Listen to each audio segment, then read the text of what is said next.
মিস্ত্রি গো সাইকেল না গো এ মিস্ত্রি তোমার হেলমেট নিয়ে এসো নাই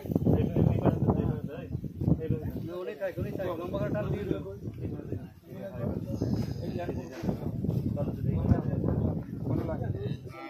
ওই যার মুরব্বি ওই একজন তুলো না আঙ্গুরি একজন তুলে দাও না এর মুরব্বি ওইগো ভাই তো যাই ভাই মুরব্বি তো একজন আসবো আসবো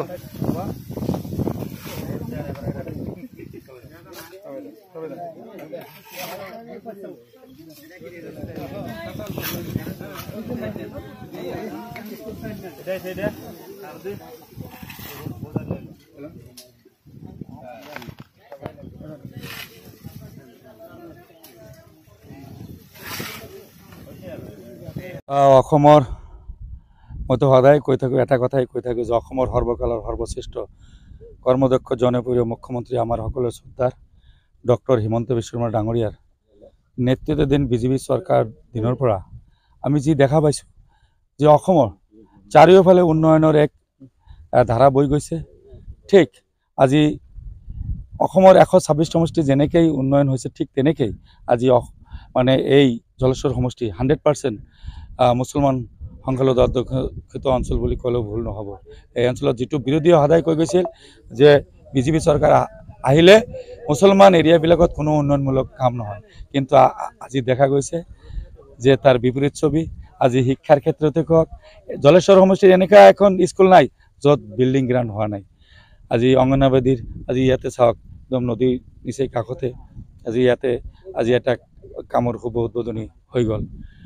এনেকৈ বহুত কাম জলেশ্বৰ সমষ্টিত অংগনবাদীৰ ক্ষেত্ৰতে কওক, ভেটেনেৰী ডাক্তৰখানাই কওক, চাব চেণ্টাৰে কওক, ৰাস্তা ঘাটৰ কথাই কওক, এইখিনিতো অলপ দূৰতেই কন্যা মহাবিদ্যালয়ৰ কাম ইতিমধ্যে 70% হৈ গৈছে।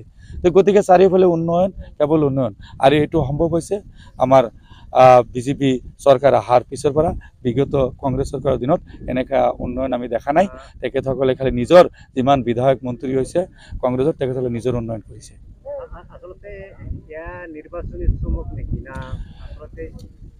নিৰ্বাচনৰ আগৰ পৰাই কিমান কাম কৰি আছে। আজি নিৰ্বাচনৰ কিমান দিন আগৰ পৰাই চাওক কন্যা মহাবিদ্যালয়ৰ কাম চলি আছে, ৰাস্তা ঘাটৰ কাম চলি আছে।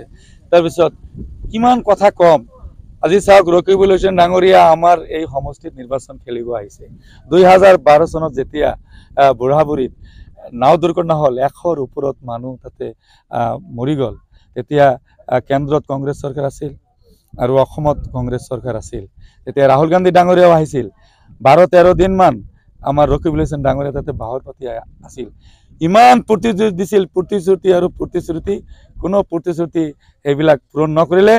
এইবাৰ চাওক আমি ভাবিছিলোঁ যে ৰাহুল গান্ধী ডাঙৰীয়া ভাৰত জোড়ো যাত্ৰাত আহিছিল ধুবুৰী জিলাত, তেতিয়া কমচে কম ৰকিবুল হুছেইন ডাঙৰীয়া আছিল। সুধিব লাগিছিল যে এই ৰকিবুল হুছেইন ডাঙৰীয়া বা ৱাজিদ আলী চৌধুৰী, তোমালোকেতো মইতো ইয়াত আহিছিলোঁ বুঢ়াবুৰীত নাও দুৰ্ঘটনাৰ সময়ত 100জনৰ ওপৰত মানুহ মৃত্যুবৰণ কৰিছিল। সেই ঠাইত যি প্ৰতিশ্ৰুতি দিছিল সেই কাম ঠিকমতে হৈছে না নাই, কিন্তু সেই কথা ৰাহুল গান্ধী ডাঙৰীয়া সোধাৰ সময় নাই। আৰু সেই ৰকিবুল হুছেইন ডাঙৰীয়া 2012 চনত আমাক ধোকা দি গৈছে। আজি তেখেত আমাৰ এই ধুবুৰী লোকসভাৰ তেখেত কংগ্ৰেছৰ প্ৰাৰ্থী হৈছে। আজি চাওক 3বাৰ আমাৰ ইয়াৰ সংহতি এডিএফৰ মুৰব্বী বদৰুদ্দিন আজমল 3বাৰ আমাৰ ধুবুৰী লোকসভাৰ ৰাজ্যক বুৰ্বক বনাই 3বাৰ বিক্ৰী কৰিলে।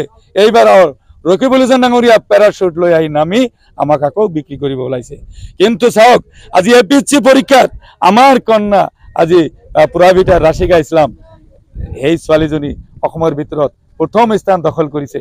ইমান যোগ্য ব্যক্তি থকা সত্ত্বেও আমাৰ সন্তান আজি জাভেদ ইছলাম ডাঙৰীয়া, তেখেত ইয়াৰে সন্তান, ইয়াৰে মাটিৰে গঢ়া। মই সকলোকে এই চেগতো আহ্বান জনাইছোঁ যে আপোনালোকে যি চৰকাৰ আছে কেন্দ্ৰত, চৰকাৰটো হ'বই বিজেপি চৰকাৰ, আৰু ইয়াতো চৰকাৰ আছেই। গতিকে আপোনালোকে চৰকাৰমুখী হৈ এনেকৈ যেনেকৈ উন্নয়নমূলকৰ এক ধাৰা আছে, এই ধাৰা মানে যাতে বৈ যাব পাৰে, তাৰ কাৰণে জাভেদ ইছলাম ডাঙৰীয়াকো আমি ভোট দিবলৈ আহ্বান জনাইছোঁ এই চেগতে। আৰু ৰকিবুল হুছেইন ডাঙৰীয়া আৰু বদৰুদ্দিন আজমল তেখেতসকলে আজি বাহিৰৰ মানুহ, ইমান যদি তেখেতসকলৰ গুণ আছে, নিজৰ জন্মস্থান জেগা নগাঁও সেই ঠাই ত্যাগ কৰি আজি সেই ঠাইত সিহঁতৰ কোনো স্থান নাই। আজি আমাৰ সহজ সৰল মানুহক বুৰ্বক বনাই চাওক কি এক অৱস্থা ফালে ঠেলি দিছে।